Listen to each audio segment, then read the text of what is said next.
There are four Big Ten teams that remain alive in the conference title race: Ohio State, Michigan, Oregon, and Indiana. There are 7 different scenarios that could play out on rivalry weekend, starting with Ohio State.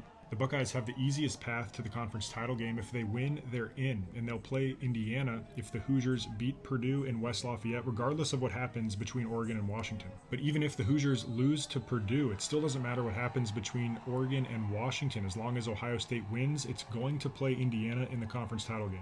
That means that an Ohio State win against Michigan clinches Indiana a spot in the title game, regardless of what happens in West Lafayette, win or lose against Purdue. But it's much easier for Indiana to just beat Purdue on Saturday. Same as Ohio State, if the Hoosiers win, they're in the title game. But if Michigan beats Ohio State, it gives itself 2 scenarios to reach the title game. One is against Indiana with a Hoosier win over Purdue and a Washington win over Oregon. The other scenario for Michigan would be a rematch against Ohio State the very next week. This would happen with a Washington win and a Purdue win, in addition to the Wolverines beating Ohio State. The Oregon Ducks also have an outside shot at playing in the Big Ten championship game, and they too have 2 scenarios that could play out. With an Oregon win over Washington, the Ducks would play Michigan in the title game with a Wolverine win over Ohio State and a Purdue win over Indiana. But if Indiana beats Purdue, Oregon would play the Hoosiers in the Big Ten title game. So if Oregon and Michigan both win on Saturday, that clinches the Ducks a spot in Indianapolis.